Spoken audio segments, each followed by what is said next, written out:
Good morning everyone and welcome to our sunrise safari from a chilly Djuma game reserve this morning. I do apologize for our slightly tardy start to the day. Our batteries at the gyro repeater were down and we just had to quickly change those for everybody. So there we are.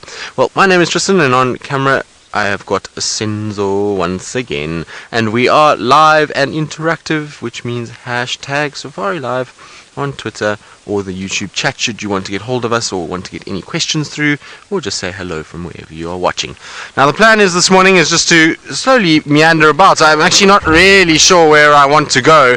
I think I'm going to try and check. We are obviously on the far western side of the reserve from changing the batteries quickly for the Gari repeater, and so that means that we're in shadow and cub territory and Tingana territory, so I'm just slowly kind of going down this new road just to check around and see what there is here and whether or not there's signs for either one of those individuals. I know Tingana was seen in the west yesterday, so I think he was somewhere on Arathusa or Simambili, somewhere in that area, and so I'm just checking to see if maybe he came across. We know he likes to move around quite a bit, so always worthwhile just checking for him. Also looking for, like I say, any signs of shadow and cub. Their tracks yesterday, they had a kill that was stolen by hyenas around Philemon's cut line, so this is always a good place to check for them when looking, when they're around. So that's why I thought I'd come down this way. We'll check Philemon's cut line, we'll check Treehouse Dam. Rexon's going to check Twin Dams for us, see if there's any sign of Tumba.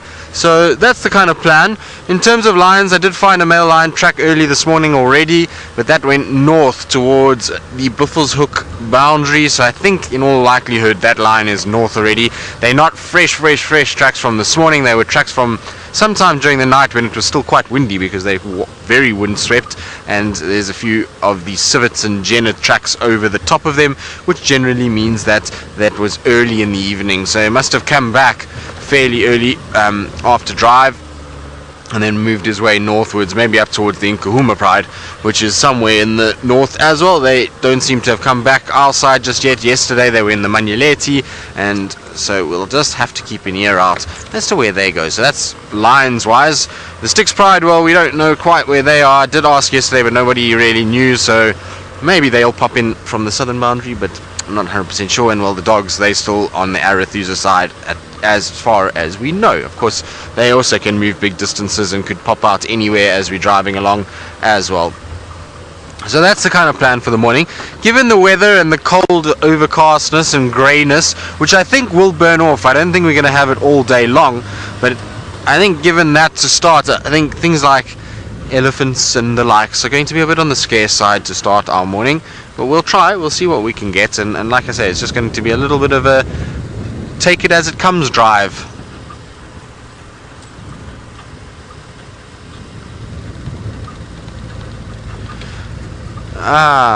So Chris Rogue and a lot of others also said they heard Tingana sawing around the Djuma Dam cam at around midnight, but he was not seen.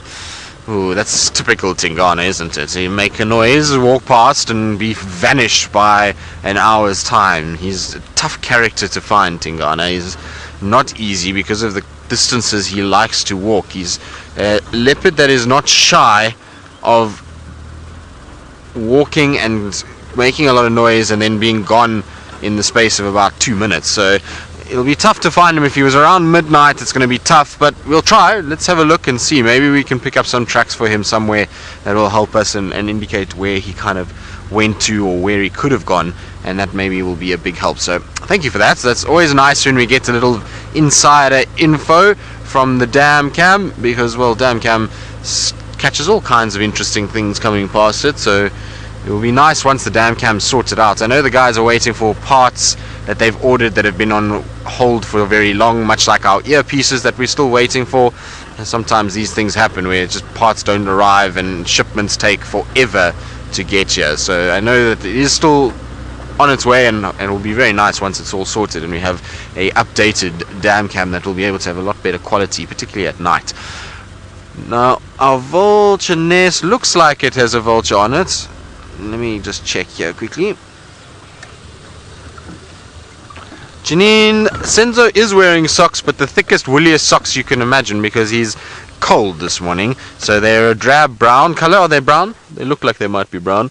Are they brown, Senzo? Yeah, they're brown socks, so they're brown woolly socks, just to make sure that he keeps his feet nice and warm. We wouldn't want Senzo's feet to get cold in this kind of weather. What we're going to have to find Senzo is some very brightly colored woolly socks, because he's got to have warm socks as well, and we still need some bright colors even on the sunny, cold mornings when winter comes, so we'll have to find some of those. For his Christmas present will be some colorful woolly socks. But as you can see, our vulture is still sitting on top of its nest. I can't see any sign of the chick at the moment. I'm sure it is there. Maybe with this cold weather, that vulture might actually be just nestled down on top, just to warm that chick up and keep its body temperature higher. Remember, it doesn't quite have the thick sort of body of feathers that the adult has, and therefore will use the adult's heat just to stay warm and to survive in cooler temperatures. At the end of the day, though, this chick was born at a time where we did have colder mornings than this. We very quickly forget how cold the winter gets, and I say it's a cold morning, but it's really not as bad as it has been through the winter. So that chick will be perfectly fine, but it will use its adult's body heat to stay nice and warm at times as well. And you can see how the adults also hunkered down a little bit over the top of that nest. Generally, they sit a lot more upright than what that bird is sitting at the moment. Right, now I believe Tayla McCurdy has already kicked off her morning in fine style, and she has lions and buffalo. She is in a Facebook Live, so she might not say hello, but let's jump across to her. The African buffalo, which is a force to be reckoned with. Now, there's lots of young cubs in this pride. This is live. This is happening right now. The lionesses do seem to be chasing them, but they need to be careful, because at any point those buffalo could turn around and chase those cats. Are they going to try and go for them? They might just be trying to protect their cubs too. But this is live. This is happening right now. You can ask me any questions that you like. You can just comment away. This is so exciting. Are they going to try and make an attempt? It doesn't look like it. I think they're actually just fearing for the life of their cubs. Oh, little one, get out of the way. Because in Africa, buffalo kill just as many lions as lions kill buffalo. The table can turn at any moment. How exciting is this? Megan, you've said, wow, it is. It's very exciting. I'm a bit concerned for those little ones, because, like I said, if those buffalo do decide to turn, they'll need to get out of the way very quickly. Now, there's lots and lots of people here. Of course, everyone's very excited. Hopefully, everyone gives the buffalo enough room to get away. We're going to hang back over here, though. I think that's what's happening. I don't think that the lions were actually hunting those buffalo. I think that they're desperately just trying to protect their youngsters. Now, Valerie, you're wondering what pride this is. This is the Angama pride by the looks of it. We actually had them last night. There's another one running in. The buffalo actually might come and run this way. Now, like I said, this is a public area, so there are lots and lots of vehicles around. We'll hang back. I've had buffalo charging towards me at a panic, and it's not fun, especially if one runs straight towards you. So there they go. The lions are still chasing them off. Buffalo not having it. The buffalo have decided to tuck their tail between their legs and are trying to race away. Isn't this amazing? And it's first thing in the morning here. The sun is just starting to peep over the top of the clouds. Here we go. The buffalo look like they're stopping and turning again, and this can go on for quite some time, where they'll just challenge one another. Now, the last couple of occasions I have seen big herds of buffalo stampeding towards lions. Here we go. You can see one of the Duggar boys has turned. He's got his head raised. See how his posture's changed? Look at the lioness is now backing off. She knows. She knows she has to be careful. They've got very, very sharp horns, very, very strong hooves, and that could trample a lion quite easily. Now, Dina, you said you don't want to see those cubs get hurt in a bad way. Well, this is nature. It is raw. There are no rules out here. And like I said, the tables turn off. And there we go. We've got some support now coming from the other buffalo. All three of them have turned and decided we're going to push the lions back from which they came. Now, they have got a lugger, a drainage line in this area, which they can use for shelter. There is quite a bit of water. There we go. Clever cubs running back, retreating, and that's important. Even that lioness is now giving them a wide berth. Hopefully that lioness will be enough of a distraction to lure the buffalo away from the young cubs. But these are big boys. They've probably experienced many lions in their life, and they're not still around for no reason. They are the toughest of tough buffalo. So she has to be exceptionally careful. Oh, there come the little cubs again on the left. Careful, careful. Yes, you see, very clever, running towards the drainage line. Oh no, but there's a problem. You see, they're in between mom and the buffalo now. See how the buffalo going towards them? It'll be a safe spot for those youngsters if they do hide around. Now, even though they are so young, they're quite nimble on their feet, so they should be able to get away. Megan, you've said that mothers will do anything for their babies, humans and animals. You're quite correct.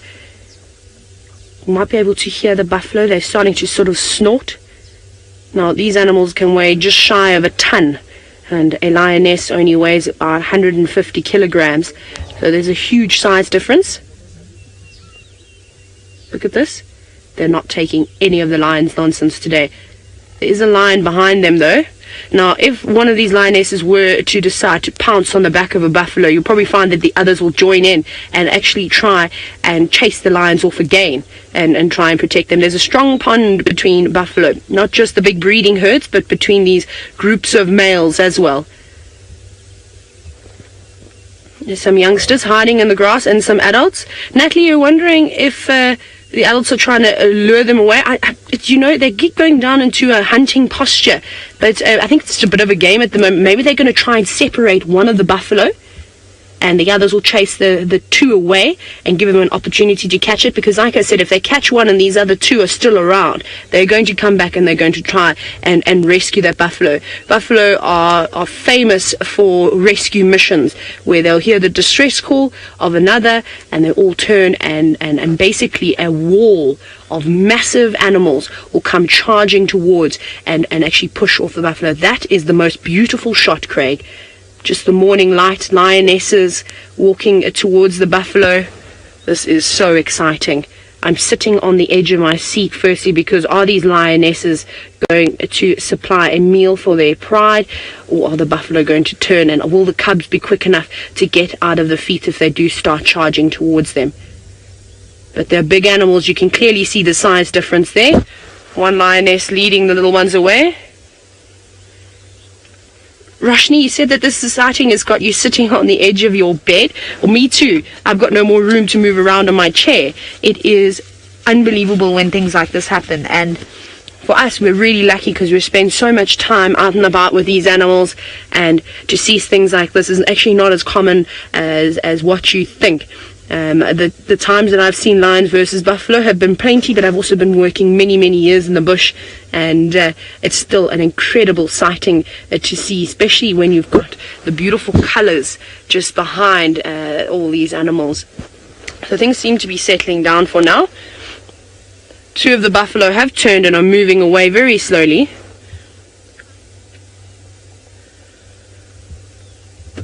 Now, Patty, you're wondering if a buffalo would trample a lion to death or if it would use its horns. It would use a combination of both. And one of the things that make buffalo so dangerous is that they don't stop. So they won't stop until there is no movement left from or whatever they will be attacking. So they will jump on them and basically trample them with their hooves. And then what they'll do is they'll put their heads down onto the ground. And sometimes they even just crush them. It's not necessarily the tips of the horns, which are very sharp, but that looks like an old bull. So they don't look very sharp at all. But that boss, that big part of the horns on top of his head, he'll push down with the weight of his shoulders, and that will be enough to crush a lion. So this is why it's so worrying, and it's important that these lionesses keep themselves between the buffalo and the cubs, because if one cub wanders around and the buffalo gets whiff of it, that there is one lion on its own, they're going to go for it, and then that will be a huge problem. These lionesses will then struggle to try and chase the buffalo off. But there are 4 lionesses in this pride with their youngsters. Last night we were sitting with them and there were some males around too, but they've gone off on a territorial patrol. Now, if you have just joined us for this very exciting scene, this is live, this is happening right now, and you are more than welcome to ask questions. You can just comment away. And you are in one of the most beautiful places in the whole world, the Mara Triangle in Kenya. Isn't this absolutely incredible? Now, standoffs like this can last forever. Really for a long time. You know, it'll be a constant battle of back and forth. Lions chasing buffalo, buffalo stopping, turning, chasing the lions back. And I think hopefully what will happen is that these buffalo put enough ground between them and the lions that they will just lose interest. It looks like they have maybe crossed a couple of luggers. They look like they're covered in mud. Maybe it was from trying to run away, having to go through unfavorable terrain. Now, Jeff, you're wondering if it's fair, or how common is it to see 3 buffalo bulls together like this? It's fairly common. So typically what happens is as the bulls get older, they form bachelor groups. They move away from the big breeding herds. And I'd say the average size of a breeding herd in the Mara is anywhere between 100 and 150 animals. So you can imagine they're on edge now. They've left a big family group, and instead of having 150 pairs of eyes and ears, and to keep them safe, they've now only got 3 sets, and they can be a little bit worrying, and that's why buffalo have that notorious, not notorious, that infamous, what am I trying to say? I'm so excited, but that reputation of being so aggressive, and it's examples like this when you catch a buffalo bull on his own or in a small group, and especially when you've got a pride of lions around. And that's why it's also very important that you don't get too close, because stampeding animals, panicking animals, they don't think. They just, of course, do what they need to do. There is a vehicle coming past us. There we go. And I'm ducking in my seat. Let me pull across to the other side of the road, Craig, so then they can go the other side. Sorry, we'll just do a very quick repositioning. So if you have just joined us, I suppose I should introduce myself quickly. I'm Tayla, and Craig is bringing you this amazing footage. Just trying to get us a better spot where we can see both, and then we also won't have any cars driving past us. There we go. So I think the lions have got to a very safe spot now, which is fantastic. Now, Jill Fern, you're wondering if lions get into this situation, will they ever contact call for backup? The youngsters might cry and sort of do that row, row, calling for mom if it's them, and they're just trapped on their own, most certainly. And then you'll find if the adults are close enough, they'll come charging in. That's one of the older cubs. And then the adults, probably not. I haven't heard adult lions calling for backup before. But if only 1 or 2 of them have gone off hunting, which does happen, and they've caught something, normally the distress calls is enough to bring in the rest of the pride. Now, you can see the lions have actually gone right on the edge of the drainage line now, the lugger, and this is their favorite spot. Their sort of home range and territory is around this area, actually based all around this lugger. So that's a safe spot there. The cubs will be able to take a deep breath, watch from that termite mound, and then dart down into the drainage line if need be. And there's some really young cubs under 6 months there, so they need to be careful, because they're not going to be as quick as the older ones and as old as the lions, or the lionesses. So the lionesses are actually, oh, what are you doing? They're getting all frisky now. They're leading them away. This is fantastic. Good girls. Now, William, from all the way from Idaho, you're wondering if buffalo are aggressive towards other animals. I suppose it depends on what mood you catch them in, and also the conditions of the environment. So if there's a serious drought out and about, then possibly they might be protective of water or grazing areas. But typically it'll be to all predators. So from cheetah to hyenas to lions to leopards, they don't really tolerate them too much. They seem to be quite placid amongst the rest of the herbivores. But I have seen footage of altercations between elephants and buffalo, and rhino and buffalo, so it definitely does happen out here. But this is looking good for the lions and for the buffalo. The buffalo have stood their ground this morning and told the lions, you will not be taking one of us. And the lions have answered and said, okay, we're going to lead our cubs to safety. And that's exactly what they've done. They're all moving away from the buffalo now. Whew! That's a good way to wake up first thing in the morning, especially if you're feeling sleeping. Wow, that was exciting. Right, but we're going to say a goodbye to all of you who have joined us for this live broadcast, and I hope you enjoyed all of that excitement. It wasn't a great turnout for both species there, leaving both of them unharmed. Now keep an eye out for, of course, those live notifications, because these lions are hungry and they could be potentially looking for their next meal. So from myself and Craig, we'll hopefully have a chat to you in a little bit.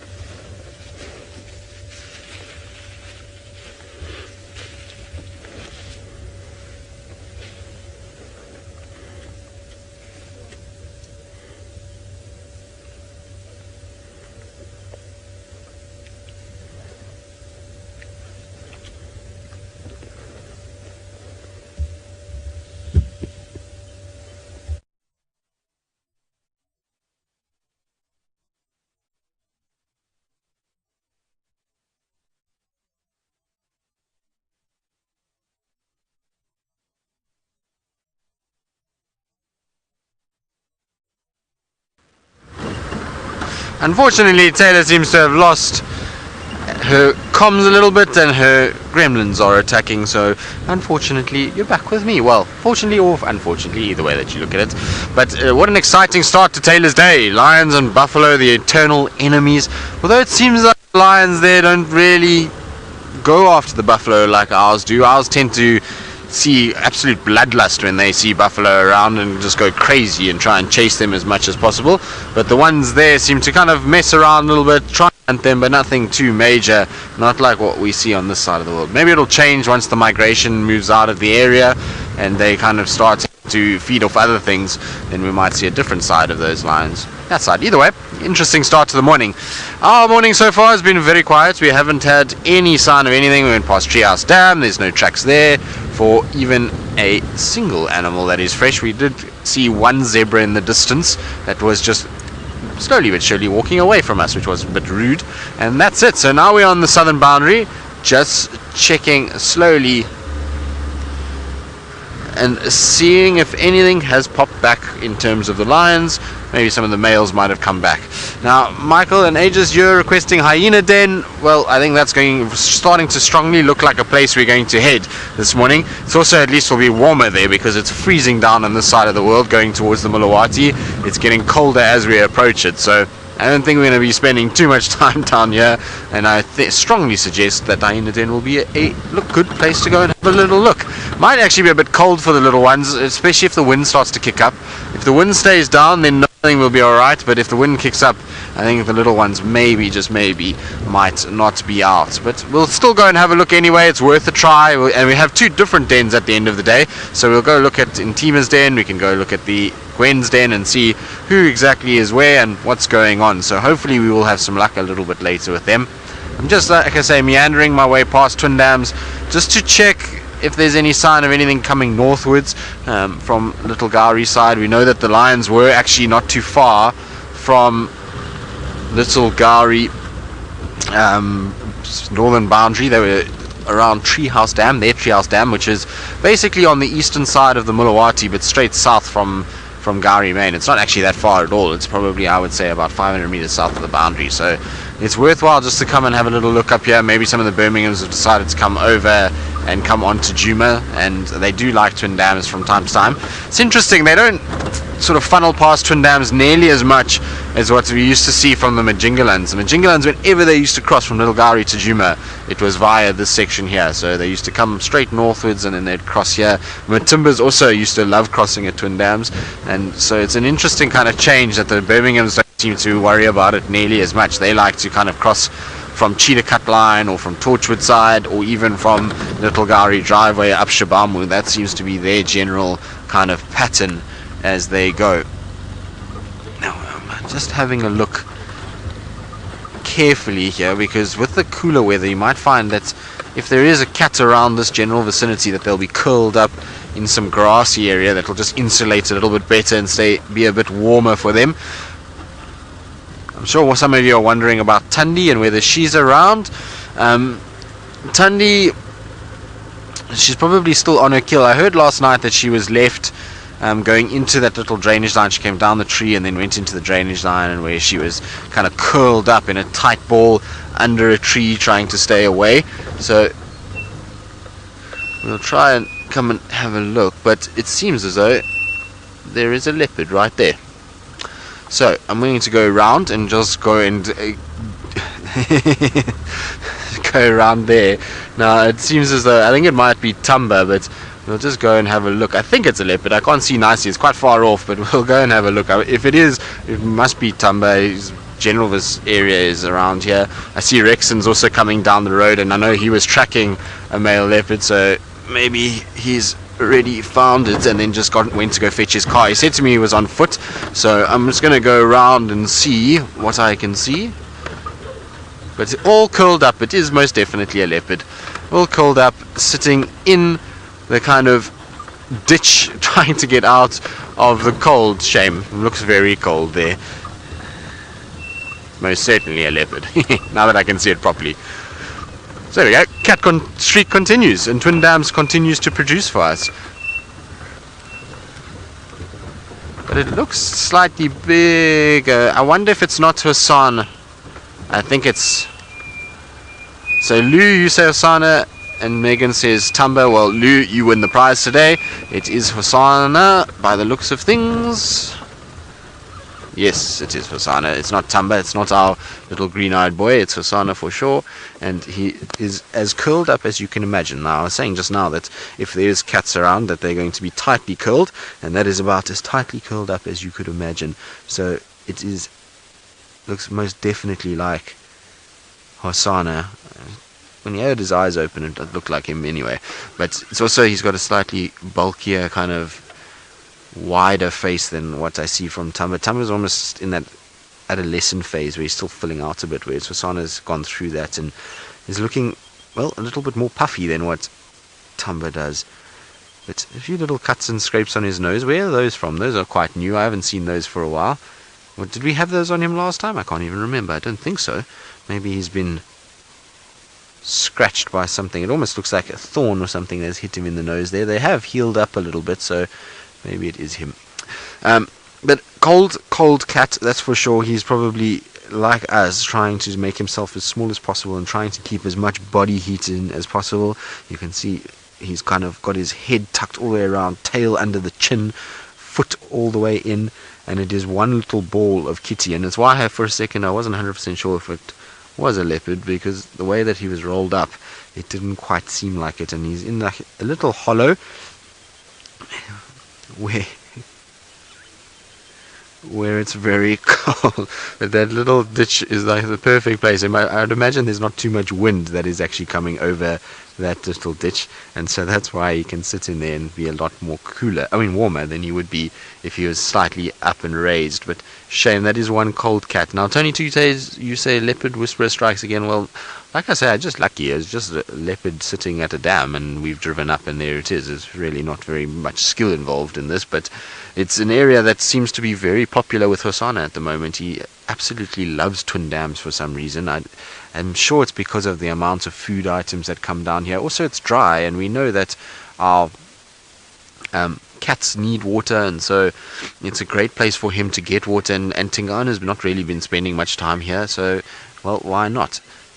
I can hear a Wahlberg's eagle calling as well, which must be here in the tree, because the grey go-away birds are going crazy, and I don't think it would be for this leopard, because he's not really being threatening in any way. I want to just try and see, because it looks really weird. It's almost like it's actually feeding off the jackalberries, which would be completely odd for a Wahlberg's eagle. So I just want to have a little look on top and see if it is. It is a Wahlberg's eagle, but it's not feeding off the jackalberries. It's just kind of trying to get its balance. I think the go-away birds have been dive bombing it, so it's sitting in the tree and is really kind of getting dive bombed and getting abused. Starlight, you're wondering why Hosana, which is out in the open and not sitting under a tree or something. Well, don't forget, the sun is just risen. It is a cloudy morning, so it's fairly dingy and dark, and so he can sit right out in the open and actually blend in quite well. He's also, doesn't want to get into any shade in case some sun does come out where he can get warmed up. But I'll get back to him now. It's just, you can see the Wahlberg's eagle that I was talking about over there. So it's one of the pale form ones. It's probably the one that's spends time just to the north of us. There is a nest, and I'm sure that's the one that nests over there. And that's why the go-away birds are getting so upset, is because this Wahlberg's eagle is around, and they are obviously very nervous of it, because Wahlberg's eagles are birds that hunt other birds, and so it's a bird that they need to be a little bit careful of and make sure that they just keep in their eyesight. But it's a great tree for Wahlbergs to sit in. It's a huge jackalberry, and from up there it's probably got the best vantage point of this entire area, and can see really, really well everywhere. And it looks like it might fly. Nope. You're going to sit tight. You see it's picking at something. I wonder if it's trying to actually get the branches off this to try and then put in its nest, because it's definitely grabbing something there. I thought I saw it doing something like that, but I wonder what it's up to. Maybe, like I say, it's trying to get branches for the nest itself. It could be. There might be a branch inside there that it wants and an eagle can be particular, so it's trying to maybe pull that specific branch, and then it'll go to the nest, weave it into the nest, make sure that it's all kind of in the right place and settled it down, and then it will carry on from there. So I think that's what our Wahlberg's eagle is up to. Nice to have two predators in one sighting though. One is an aerial predator and the other one, well, a ground-based predator. But we'll leave our Wahlbergs to himself and see if he can find himself some sort of a stick. You can hear the go-away birds are going mental. They are not very happy about this, and the reason why is because they're all trying to eat the fruits in that tree, and now there's this big bird of prey in their tree. It really hasn't gone down well with the neighbors this morning to have him pruning the vegetation around them. But Hosana lying out in the open again, we're just getting back to that, is the reason is it's cold, so he's found himself a little ditch. You might find that ground there is slightly warmer and is radiating a little bit of warmth from any sun that was absorbed yesterday. Also, he would have probably drank at this pan and then just found himself somewhere to lie down and rest. The reason why not under a tree is because there's not very much sun to drive him under a tree either. It's not hot this morning, which means that he can sit right out in the open fairly comfortably. And at the end of the day, very few animals are going to be coming down to drink just yet. It's still cooler, and so he doesn't have to worry about camouflaging himself too much either. Shame, my boy, are you cold? That is as cold a leopard as you'll ever see. He looks really big though this morning. I wonder if maybe his coat is all standing up and that's why he's so puffy this morning.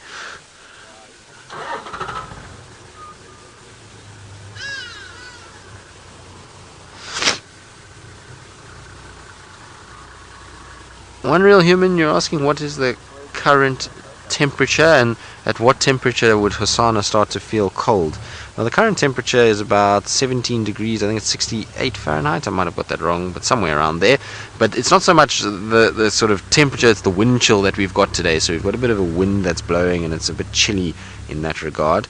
And so it means that when a cat is out and about and after hot weather like we've had, remember we've been having 90-degree Fahrenheit days, 100-degree Fahrenheit days, and so for him it's a drastic change pretty much overnight. So it's gotten very cold very quickly, and that's why he's feeling it a little bit. So he's tucking himself up just to stay nice and warm and to try and not lose too much body heat. Remember, as soon as they start to lose too much body heat, the body has having to shiver and having to kind of get themselves warm again, and that uses a lot of energy. So rather than getting to that point, it's better just to curl up and take it easy. If we get even a little bit of sun coming out, you'll find that he'll probably unroll himself a little bit more and become a bit more spread out.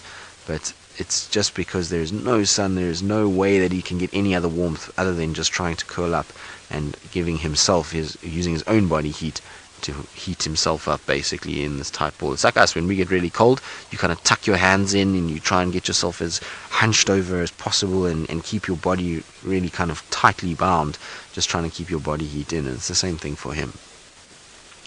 But I would imagine little Hosana is going to spend his entire day here. Hopefully he doesn't get interrupted by baboons and that they don't cause any problems. I'm sure baboons will come past here at some point today, and it's not nice when they do because they end up chasing our young boys quite a bit. So Tumba gets chased, Hosana gets chased, they often do by the baboons, and so hopefully he doesn't and he can get into the thicket, and we'll have him here this afternoon as well. He tends to be a cat that spends a lot of time at the waterhole, so once he's at one, he tends to stick around there for the day. He doesn't tend to move too much unless something, like I say, pushes him off.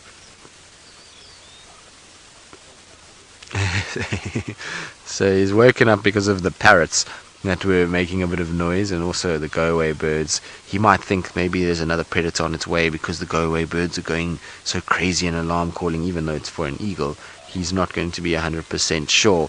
And right, now our little Hosana is curled and cold and really doesn't like the weather today, but I believe Taylor McCurdy's lions are sitting very nicely in the beautiful morning sun and are taking it in as much as possible.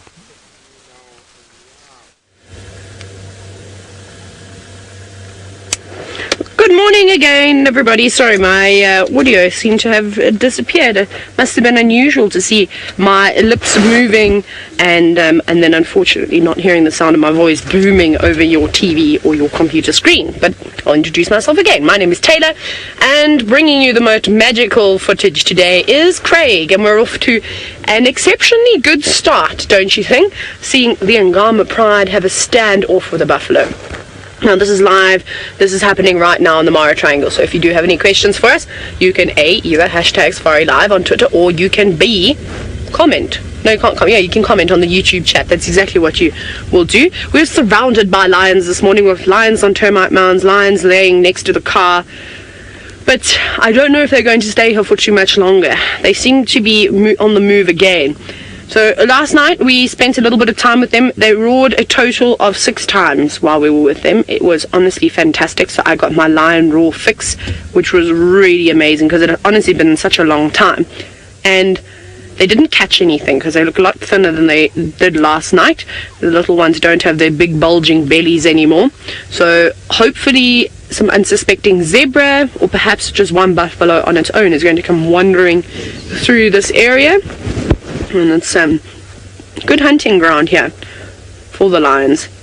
They don't have to just keep chasing after the animals and hope that they forget that they're there, but they can actually utilize the bits of long grass and also the small shrubs that are about. Now, Ben, you're wondering how often do lions eat? Sorry, it depends on how often they can catch something, Ben. Unfortunately, lions can sometimes take a few goes before they're successful in catching anything. So the last time they ate was yesterday morning. We saw them finishing up a wildebeest carcass, but one wildebeest for 4 lionesses and too many cubs and 3 male lions is not really going to go far. So they had a nibble. I presume they would have attempted last night because they headed from where they are now. We were a little bit further east of this last night, and they headed towards the escarpment, and now they've come back again. And you hear the little cubs there, they're playing just to the right of us in this garden here.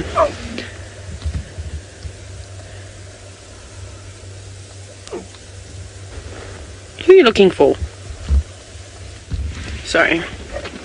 And there you go. You can see, look at the little ones, they don't mind walking right past us. Now, Sue, you're wondering, do lions always look this healthy? No. You know, out here though, I haven't seen an emaciated lion, which is fantastic. There seems to be a lot of food around, although the prey is sort of moving off now, so it's going to become increasingly difficult for these lions to catch prey. They're going to have to start hunting warthogs again, which they are specialists in, and then hopefully they'll be brave enough to take on an African buffalo. In South Africa, in the Sabi sand where Tristan is driving around, we have seen thin lions, very, very thin lions, and I'm sure it gets to the point up here, but it seems to be a lot more difficult to hunt down in the Sabi sand. The vegetation is, of course, slightly different, and we don't have the huge numbers of game like we do up here in the Mara Triangle. So especially when the migrations are on. But it's really interesting to watch though. I wonder if the Angama Pride would have stood up to those buffalo, or if they would have tried to have caught one. Of course, they are specialists when it comes to catching a buffalo. They have superior skills in bringing down those massive animals in comparison to the lions here. I'm sure they go for buffalo, but they've got to single one out because the big herds will not tolerate lions whatsoever. And we haven't really been seeing the big herds of buffalo coming back to the northern Sabi sand, which is interesting because normally they start moving in. Maybe they still will. But look how green and lush it is. I remember when I first arrived, it was all golden yellow. Now it's changed. Now, Tony, you're wondering if any of these lionesses, would give up their lives to protect the cubs. To an extent, they'll definitely try, but they know that there's only one of them and they can have cubs again. So I have seen it before where lions will actually just run and try and get out of there, and unfortunately whoever's left behind has to fend for themselves. They will try though. They will try their absolute best. It's the same thing when new males come in and are going through and taking out all the young offspring that are not theirs.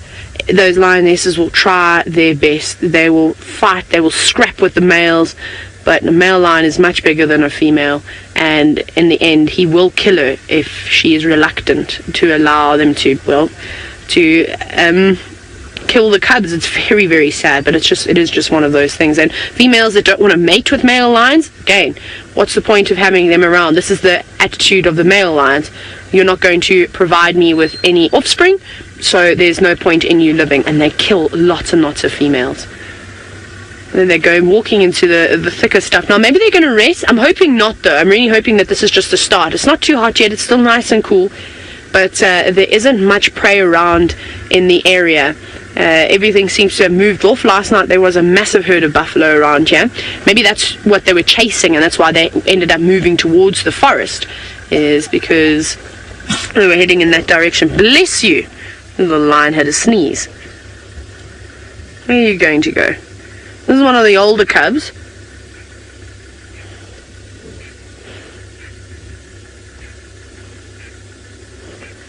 There they go. What you gonna do?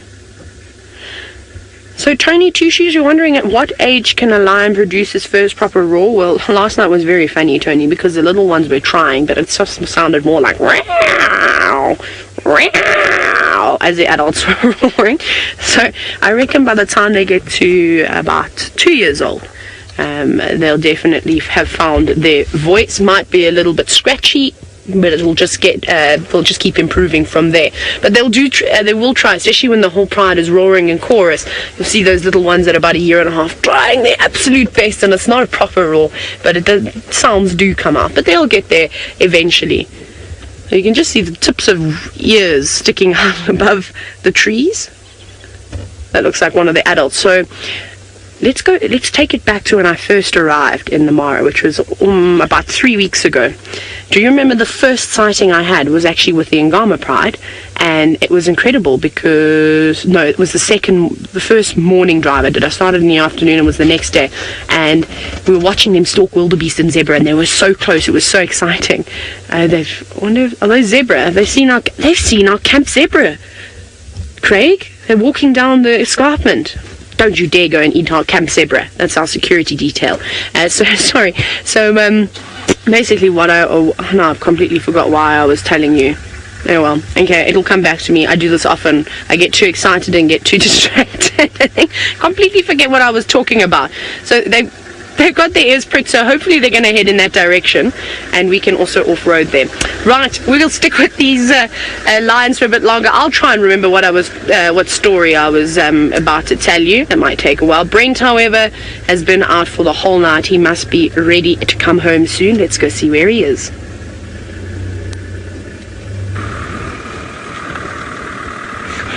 Hi! Good morning and welcome to the magnificence of the Mara. We have got, as Fergus Clark calls them, magnificent crepuscular rays this morning, bearing down from our eastern horizon. There we go, look at that. Beautiful, beautiful, beautiful. My name is Brent Smith. I have a dangerous Dave Eastaugh on camera. And yes, we've been out all night. And the lions kept us going till about 2 o'clock this morning. They didn't succeed, and they hunted twice, and we got to share that with you on Facebook.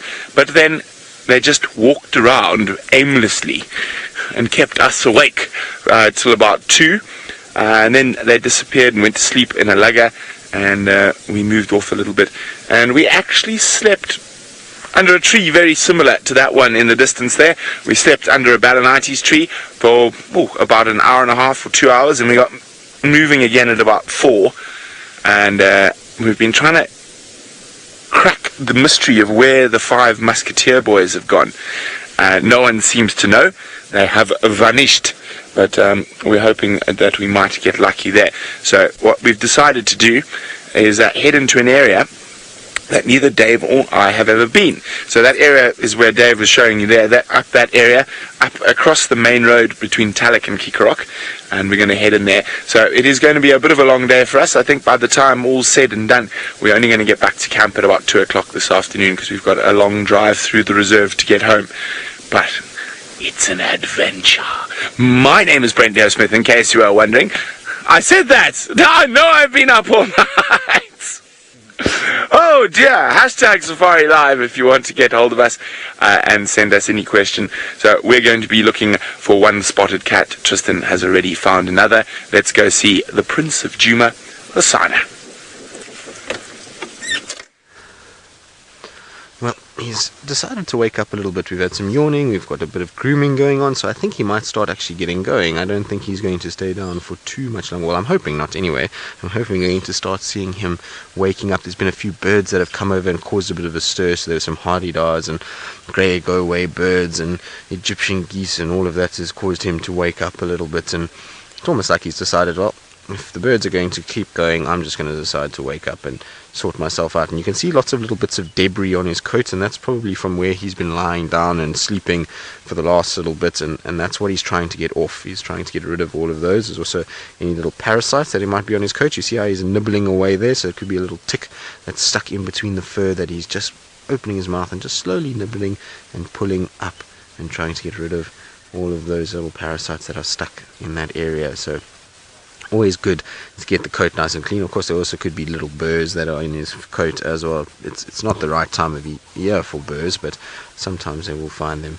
I always love when they do that, when they're kind of grooming themselves and they open their eyes and their little whiskers curl up a bit. It's almost as if they're growling and kind of going through their coat. So it does mean that I think that he's going to get going. Like I say, hopefully he's going to go and have a little drink of water, and then from there hopefully we'll see him moving around and heading northwards and not south into Little Gowrie. It would be nice if he just spends the day with us.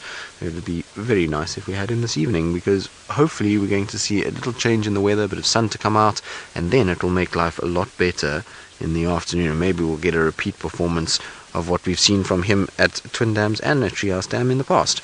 So for those of you that weren't watching both of those, he had a crazy stalk of impalas the other day on Twin Dams wall, where he was sitting flat on the wall and the impalas were right there, and it was all very kind of interesting and dramatic, and unfortunately he didn't get anything, but it was really amazing just to watch him go about it and to see how he was starting to come of age in the way that he was stalking and moving around. And then at Treehouse Dam, much the same, except he was stalking Nyala, Duiker, and eventually a scrub hare with more intent than any of the others, and the scrub hare got so close and just unfortunately missed it. So it's nice to have him at these dams because of the animals that come down and drink, particularly in the afternoons when it warms up a little bit.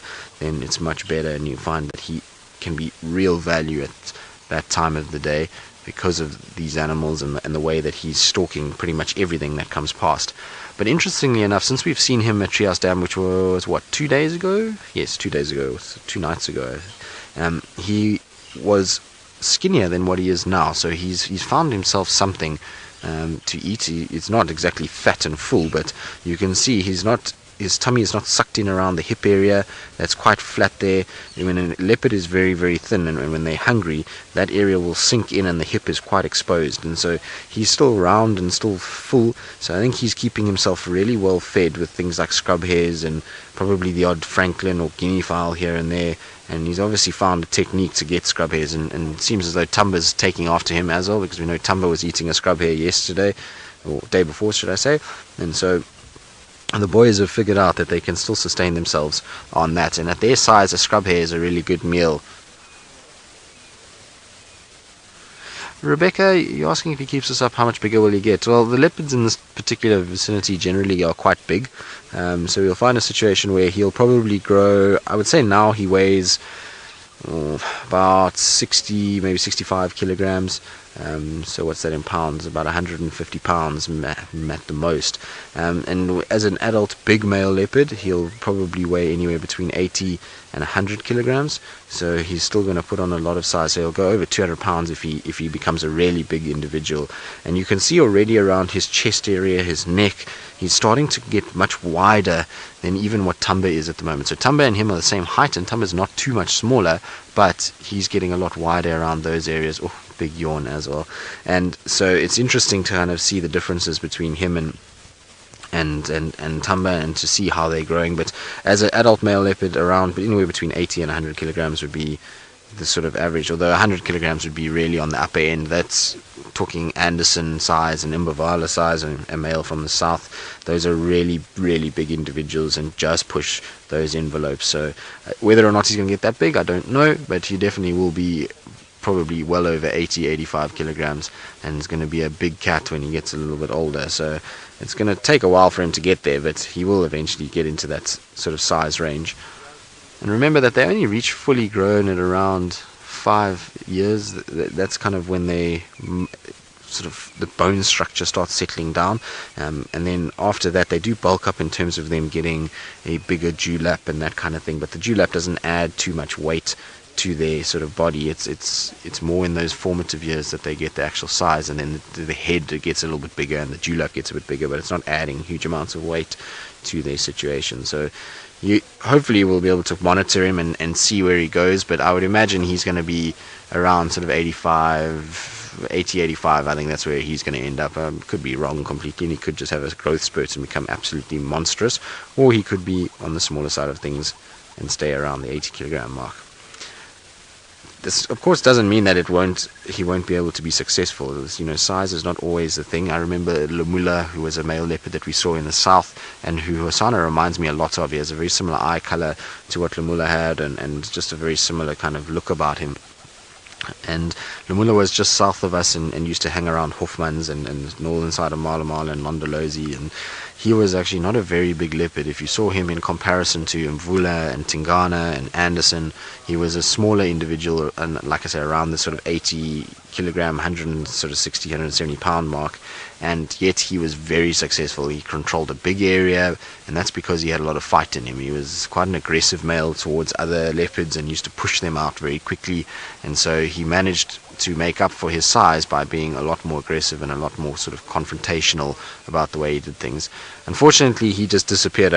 We don't actually know exactly what happened to him. The last time he was seen was we were in a sighting with Anderson, and Anderson found Lemula with a warthog kill and came in and chased him off, and the two of them had this square off match where they were sitting on either side of the road and growling and hissing and drooling and carrying on, and Lemula slowly started to move southwards towards Londolozi, and Anderson went to the kill, ate off the kill, and came down and then started following him, and that was the last anyone ever heard of him. So I don't know if Anderson found him and managed to kill him, or what the situation was, but after that he just completely disappeared and was no longer seen again. So it's unfortunately sometimes does catch up with him. A smaller male, if he comes into contact with a big guy like that and is aggressive with him, might have a situation. But I think Hosana will be somewhere around there.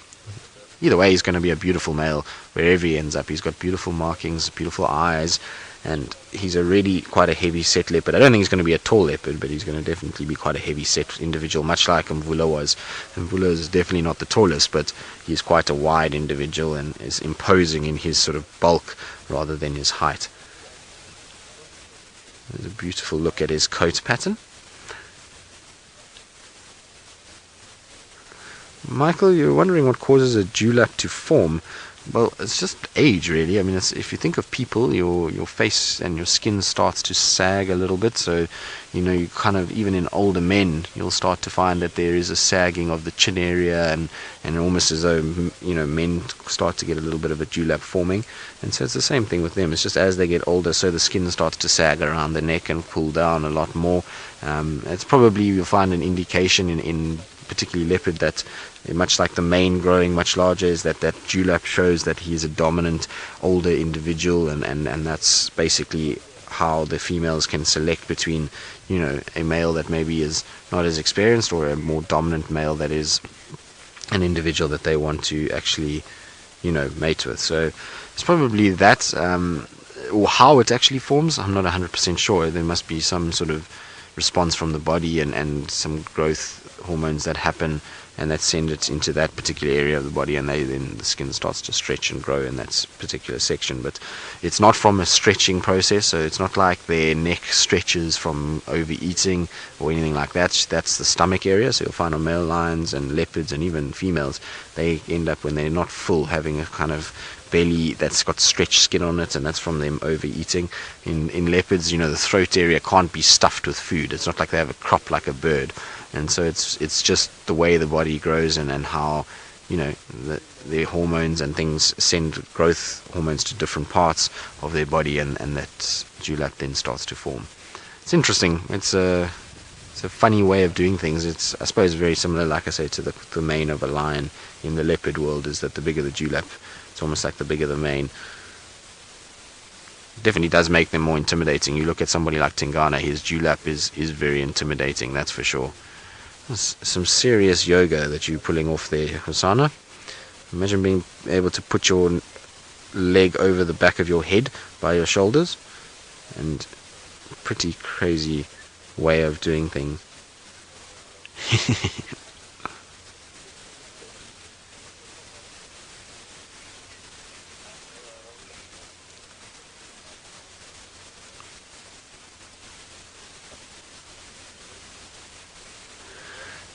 Chatty Meg, you're asking why leopards' coats look so perfect, whereas lions' coats don't really. They tend to have a lot more scrapes and cuts and scars, and their coats only really look that good in zoo systems. Well, there's a very simple reason for that, is that the leopards generally are living a solitary life, and therefore there's very little competition around a food source, which means they don't claw and carry on and go after each other like the lions do on a day-to-day basis. Remember, the lions, as soon as they're on any sort of food item, they're having a go at each other, and they're starting to fight with one another and starting to really trying to kind of, you know, claw and scrape, and so that's why you end up with a lot of cuts all over them and a lot of markings on them, whereas leopards, you know, they very seldom are making physical contact with anybody, and that's why their coats generally are in immaculate condition.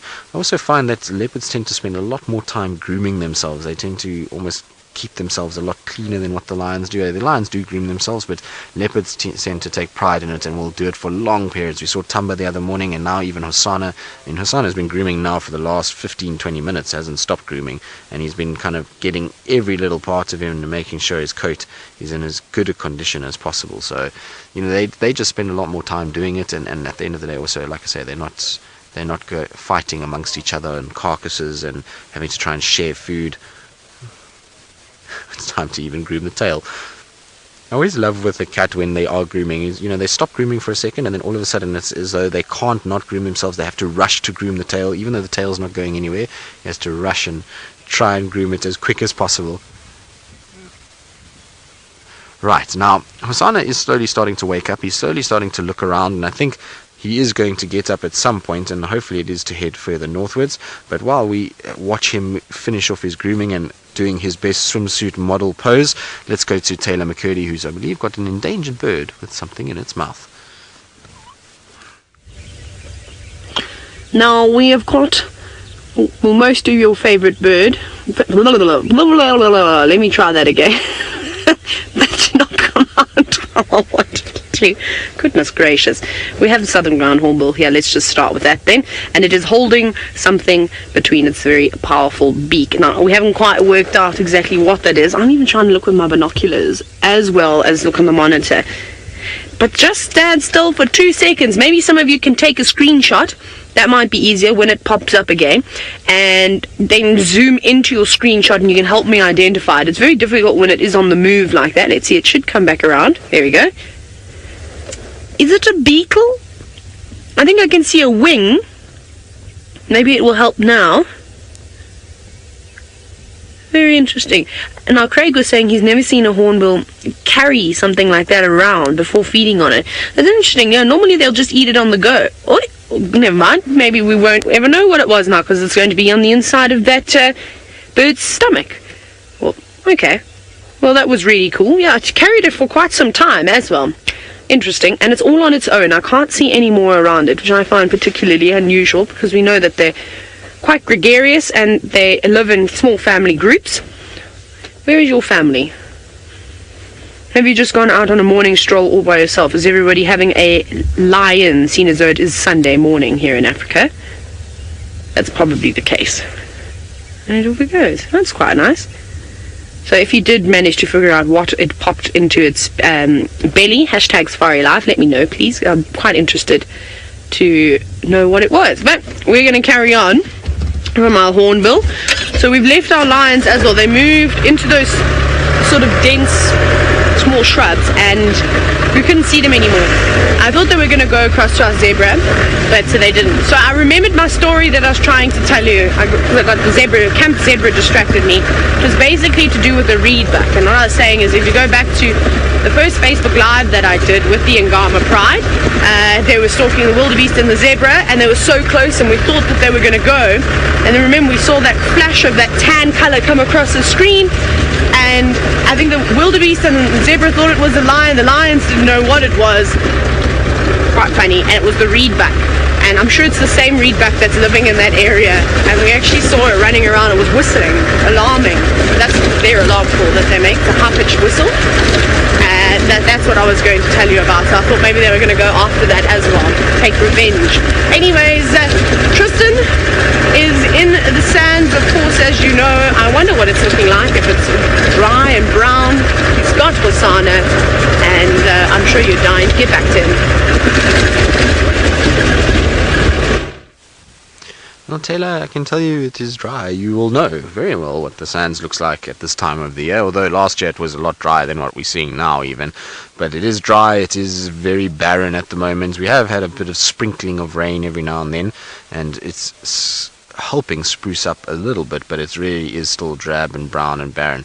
As you can see, Hosana is up and moving. Now, interestingly enough, he went south. He's done a ring around the bush as though it's like a racetrack, and is now coming back this way again. And I wonder if he's not trying to find himself a place just to settle down in the thickets for the day, or maybe he wants to just go to the toilet. Of course, that's what he might be doing. No, that's exactly where he's going to end up lying. He's going to decide that that's a better area for him to sleep.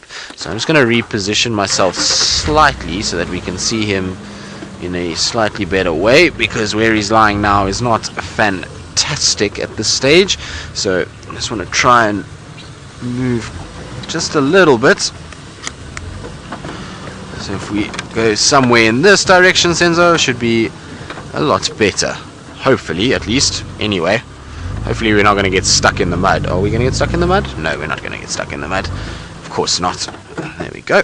That's about where we want to be. So you can see he's just sitting under the trees now. I think all he wanted to do is just find himself a better place to rest and to take it easy in the shadowy areas of Twin Dams. I did hear a baboon alarm calling just now, somewhere not too far from us, so I'm hoping that that's maybe why he's hidden himself, is maybe he thinks that there are baboons slowly on their way this direction, and so he's going to just find himself a better place to lie, that he's not right in the open, that they will see him and then chase him away, that they might bypass completely and leave him alone and let him just sit in there and take it very easy. But you can see it's amazing how all that grooming, all that kind of walking, he's gone around a bush and then lay back down again as though he has never been awake at all. He's now as though he's going straight back to sleep again. So it's a really interesting kind of behavior that he's displaying, and I'm surprised that he walked as far as he did to just lie down again.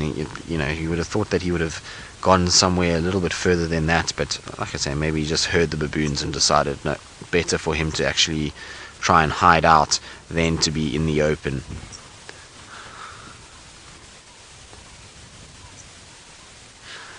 Ben, you're asking if leopards and lions share the same hunting territories. Most certainly, Ben. There's leopards and lions that will frequently inhabit the same areas. In fact, I've seen leopards killing animals and lions being not even 500 meters away, running in and chasing them off and stealing the food from them. And so I've seen lions on kills and leopards moving past them. So it happens regularly that they're in the same areas, and particularly in the dry seasons like now, when there's not much water around, both cats will utilize that fact and will spend a lot of time around water hunting the varying animals that come down to drink in desperation. So it is a situation where, you know, both of those cats will hunt in similar areas. I mean, I've seen the Styx Pride hunting at Twin Dams. I've seen wild dogs, leopard, so they all do hunt in very similar areas. At the end of the day, they do cross paths quite often, a lot more than we would think actually, and the leopards are just very good at sort of being stealthy and getting out of that area 90% of the time. Obviously, we know that there's been a couple of leopards that have been caught by lions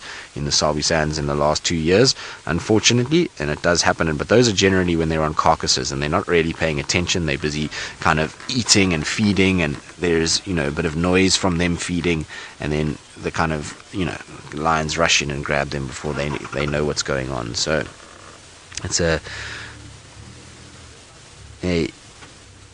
hazard of being out here, but at the end of the day they do kind of work it out, and they're able to keep each other sort of at bay and still be able to live alongside one another, even though it's not the best kind of situation. You'll find leopards would probably far prefer having no lions around than having them around, but they learn to deal with it and live with it and be able to, you know, survive through that kind of thing.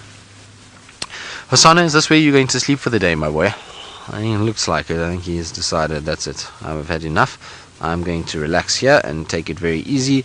I've put on a show of grooming myself and sitting and posing, and now I've decided this is where I want to rest.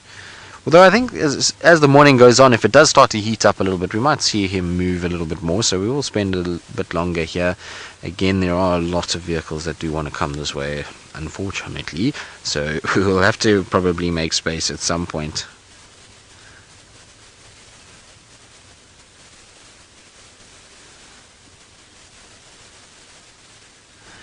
Anna-Marie, you're wondering why a big male baboon would be dangerous to a leopard. Well, the simple reason is that a big male baboon is probably about the same weight as a leopard. It has a massive sharp teeth. They can climb trees, and so a leopard's main escape route from danger is up a tree, and so the baboon can follow it. And the baboons were powerful. Everyone kind of thinks baboons are not as powerful as they are, and they're dangerous to a leopard, particularly young leopards like this. The baboon would easily be able to chase off a young leopard like this, and remember that it's generally not just one. It's very seldom you've got one male baboon in a troop.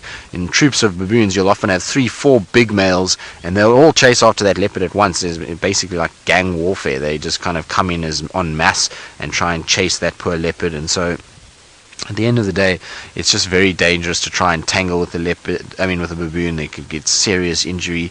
But it's amazing how leopards go through, particularly male leopards, they go through this phase in life where they will be very scared of baboons, and then as soon as they get to a certain size and they actually chase a baboon back and they realize, hang on a second, I can chase them, it's kind of an aha moment, and they then do start to chase baboons back, and it kind of settles down again. Right, now I'm going to sit with Hosana curled up in a little ball, but I believe Taylor McCurdy, who has found something that I know a lot of you enjoy, and that is the den site for a special little carnivore.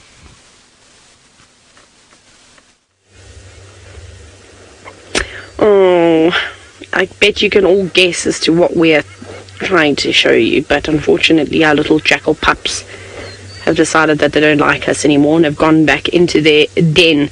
But I'm fairly confident in saying that there's just 2 pups here now, because we did see them out and they were playing around for a little bit, but then they just didn't like us anymore and they've now gone back underground.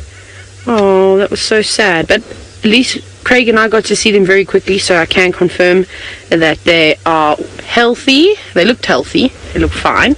They didn't look like anything had bothered them. No injuries. They didn't look thin. So the adults are doing a good job at looking after them. Oh, what a pity. It would have been so nice. I'm so confused as to why these pups are not more habituated to the sounds of the vehicles. Maybe they're used to the sounds of the rumbling going past, but not used to having too much pressure and somebody watching them. They'll get used to us eventually. I'm going to just quickly check if they haven't moved. So I wonder, so I'm going to pull off the road. There's a car coming, so it won't bother us. So if you have a look here, typically when a jackal makes a den, it's just sort of one entrance. But I have seen the adults going into another hole, so I think there might be 2 den sites here within close proximity of one another, which is quite interesting. And we did see an adult. One of the adults was just behind us, going off in the long grass. She was just watching from a distance, or perhaps going out for one last try to find something to eat before it gets too hot. But no, it's very quiet. Everybody is hiding away from us. Oh, what a pity. But we'll keep trying. We know that they like it here, and they're still quite young, so they're still, confided to the den.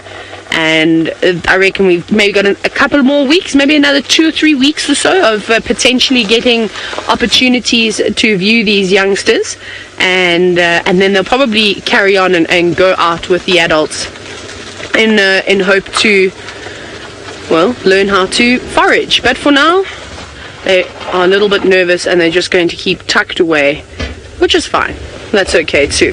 Okay, Well, let's carry on then. It's a pity. Like I said, at least we got to see that they were healthy and they were fine. Bye, little jackals. They're so sweet. They're fast becoming my favorite animal. The elephants better watch out. Those jackal pups are so adorable, and I really can't wait to sit and watch a couple of them and see how they play and just see what the social dynamics are when they are young like that. Wonderful. Now, Tristan, I have a question for you. Every time you go on leave, you get a new haircut. Did you get a haircut by the time you came back to work? Because we did not receive any pictures. Let's jump back on board with him and find out.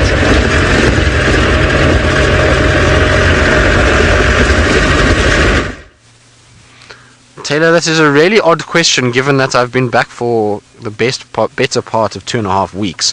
But yes, I did have a haircut when I was on leave. I generally do, and I don't know why that's interesting to Taylor, but I did have a haircut while I was on leave. I mean, I try and have one most times when I go on leave, otherwise I end up looking like the sort of woolly mammoth of Borneo, basically. So I do have to try and get it cut every now and then and make sure that it is looking a little bit more neat and tidy.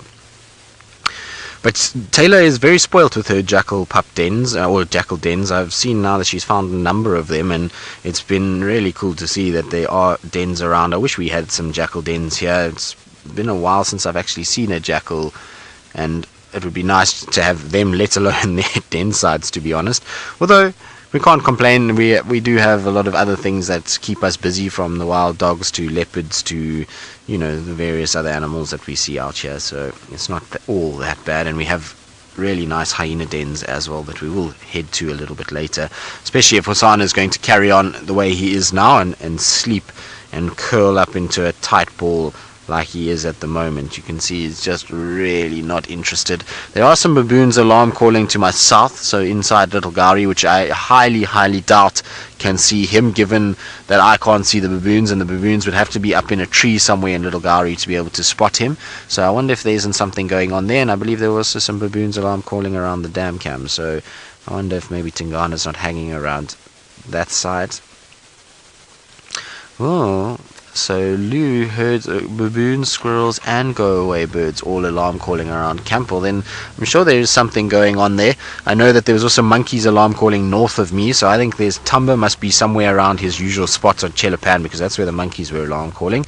The baboons around camp, well, that could be any leopard, but we know Tingana was heard in that area at around midnight, so could be him, or maybe it's little Shongile. Wouldn't that be nice if little Shongololo popped out somewhere? I know a lot of you are very worried about her and have been asking me every day if there's any signs of her, and still unfortunately no updates on her and no visuals of her yet from anybody. But I'm pretty sure she's just keeping a really low profile. I'm pretty sure she's just taking it as easy as possible and trying to avoid vehicles and avoid attention as much as she can. After that altercation with Tundi, she's going to be nervous, and it'll take a bit of time for her to kind of get her confidence back and to start making herself visible again. So I think she's going to be a little bit on the nervous side for a while, and maybe she'll hear vehicles and just go and hide out in thickets and just try and stay out of the way of what's going on. And hopefully we do start to see her again. It's just a sighting, just to know she's okay. I mean, if she's not going to see her regularly, that's okay, as long as we can just get a single sighting of her, that we just know that she's all fine and well and still managing, would be a very nice treat. So we'll have to just keep an eye out around that area, and when I go up towards the hyena dens, I'll just take a little turn past the camp and see, maybe I get lucky and find some sort of sign of an individual. We know if there is a female leopard track there, that it should then be for her, because Tundi is still on her kill from what I can gather. She's still on Chitwa, and so it wouldn't be her tracks around that camp. It would then have to be another female, and the chances of it being a female we don't know is very, very slim, given that Shadow and her cubs tracks were picked up going sort of westwards towards Zoe's Road and not heading any further north than that, so she can't be around. And Nchila and Tiani are both in Simambili side, so it would mean that it'd have to be a random unknown female from Buffelshoek, which I would struggle to believe, given that the Buffelshoek guys haven't seen any young females or random females in quite some time, so it only leaves one culprit.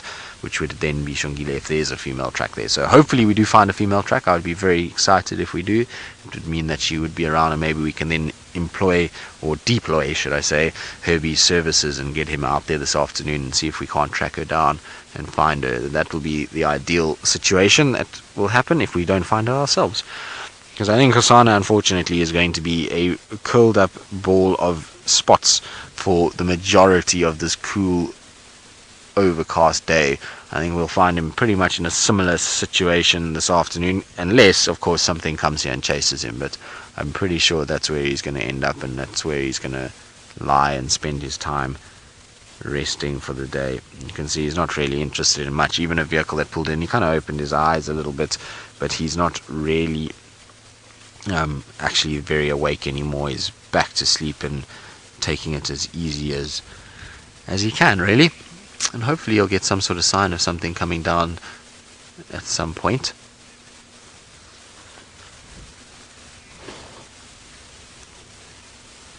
Heather, you're asking how many leopards are in this area. I've mentioned quite a few this morning. Well, Heather, I mean, in the area, a lot. Where we traverse is a little bit different. So, in terms of who potentially we could see, there are quite a few. I'll go through them basically. So there is, on the female side, we've got Tandi, Shadow, Shongile, potential of Inchila and Tiani, and maybe at a real big push, maybe Inkanyeni onto Chitwa if she's mating, and Kuchava. So those are the females. That's 7 of them. And then in the males, we've got Hosana, Tamba, Tingana, possibly Quarantine if we got lucky, Djuma if we get lucky. He's a very skittish male. Mvula. I'm just trying to think who else. Anderson would be a real treat as well. He doesn't really push in this general direction, but he is right on the fringes.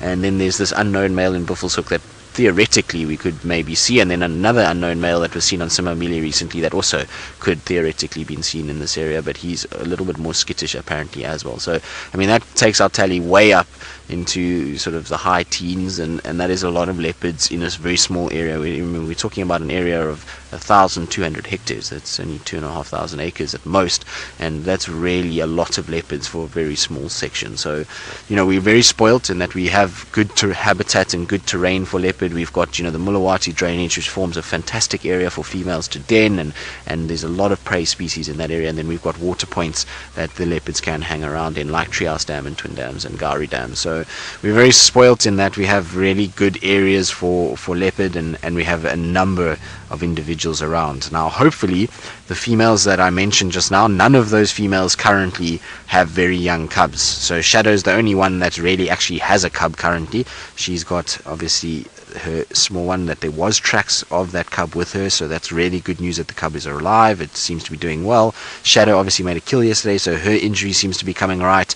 Tandi we saw on a kill and climbing trees and going and doing her thing, and so she seems to be alright with her injury. So everybody's like slowly but surely coming right, and it's going to be, I think we're going to have a situation where we're going to have a little baby boom and a cub boom within our leopard population, because I'm pretty sure that in Chile, Tiani,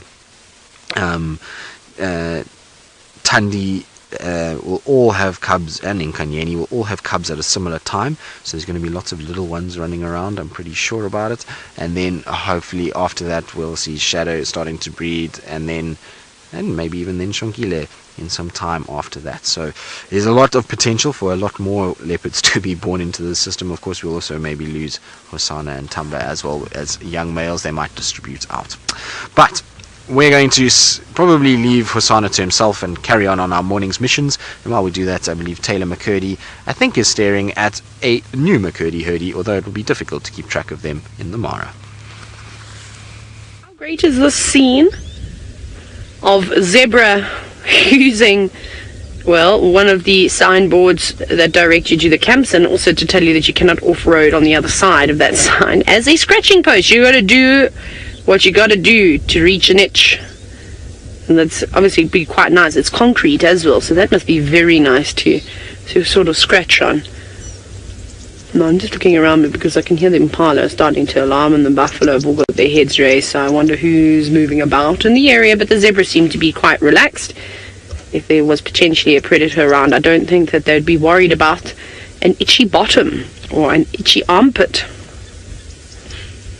That must be a very hard and awkward place to reach, and that's also where all the ticks would be congregating too, is underneath the front legs and in between the back legs. Oh, look at the one on the right. She's sitting on it. Let's see if she does it again. She just about sat on top of that sign. I'd like to see one of them jump over. That would be fantastic. I love it when animals do this. This is so great. From rolling around in the sand, and then of course to seeing them scratching is always a pleasant surprise. Oh yes, that's the spot. And the little one getting involved now. I wonder if they can read what's on these signs. I mean, we should put another one there. What would be really funny is if they put up a sign that said no scratching, and then having the zebra scratching over the top of it. That would be the best. Oh wow, look, the one on the left is really stretched over now. Doing yoga positions and getting a belly rub at the same time. Does that feel nice, zebras? You're all fighting over a scratching post now. And they're like, you've had your 5 minutes, Frank, get out of here, it's my turn. Jersey lady, you've said what a very useful sign it is indeed. Well, particularly to the zebras, but I'm sure you'll find lots of different animals doing this, from elephants to buffalo to rhinos. Warthog might even come up and have a little scratch. Everybody would make use of this rubbing post. So not all things that we put in natural areas, such as a signboard, well, it seems to benefit the animals in some way. Look at the technique. I didn't know zebra were that flexible, to be honest. Come on, who's going to stand up on the sign, though? Somebody needs to do that for us. Front feet up, and then wave. Oh, everyone's getting bored now, just a couple making the most of it. And it's also caked in mud, you can see, so you can't really see. So if I were to off-road there, I suppose I'd say, oh, I just didn't see the sign. I'm just joking, I won't. I know I'm not allowed to go there. So I won't be breaking the rules. Oh, this is great. You might even, can you hear the sound of them rubbing? Or was it a bit too faint?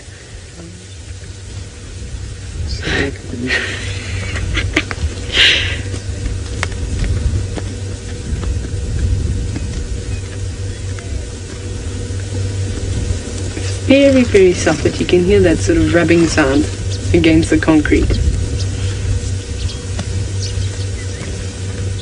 Oh, that must feel so satisfying. There we go. No, not finished yet. Get the other side. They're very clever. They must do this quite often, because they've got the technique down well. So I reckon every time they pass through here, there's actually a queue. Craig, have you seen the next set of zebras waiting to come in for their chance? I think they say you can only have so many zebras coming through at a time using that rubbing post. Let's see if anyone's going to make their way towards us.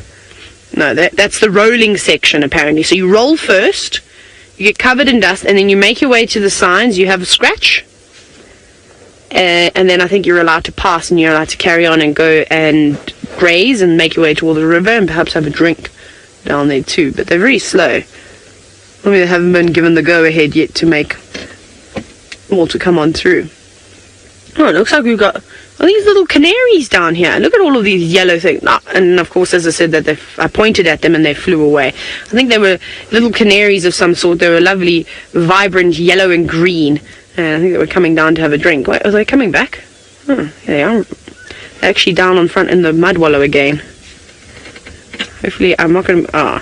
hopefully they're... Yes. Oh no. Look how pretty they are. We're so close to the car as well, which is quite nice, which it affords us to get these close sort of views. Oh, jumping even closer. Don't go there. Come to a little bit to the left, please, so you don't get in the way of the car, because I won't be able to start the car. Otherwise, they're going to get a fright. So that's my windscreen that you're seeing there. Birds don't know that, though. Yes, that's a little bit better. We're coming down to have a drink.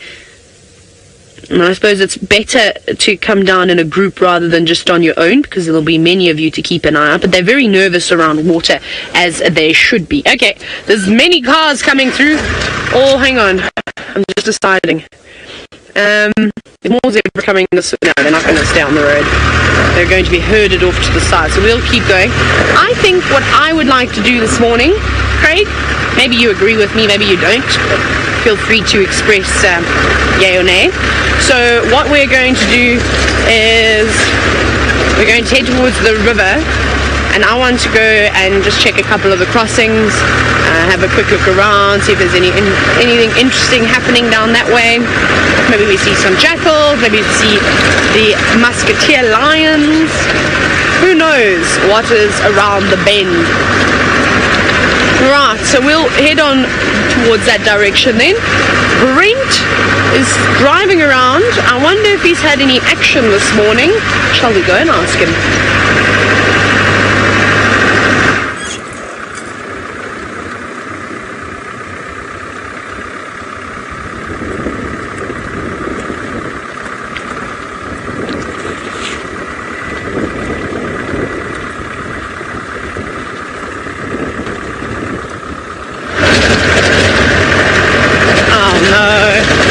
I don't know what's happened to Brent's comms. Never-ending story, these gremlins. They just don't get up. They just seem to be getting stronger and stronger, adapting to every situation. Sneaky things. Now, we have a big truck trailing behind us. I don't want them to get in front of me because we're going to be covered in dust. So, while I keep my foot down on the accelerator, racing towards the river's edge, let's go back to Tristan with his favorite animals in the whole wide world. It is my favorite animal in the whole wide world, Tayla, and why wouldn't it be? They are the most awesome cats. I really do love spending time with leopards. You can see Hosana is bolt upright and watching, and that's because apparently we can't see them, but the vehicle that just left the sighting said that there's some giraffe that are just south of us that are feeding along, slowly coming towards him. So I thought, well, we'll wait with him for a little bit longer and just see if the giraffe come down towards Twin Dams and what his reaction is to them, because it'll be quite funny just to see his sort of reaction to a big, tall, spotty creature, which obviously I'm pretty sure he's not really going to worry about too much.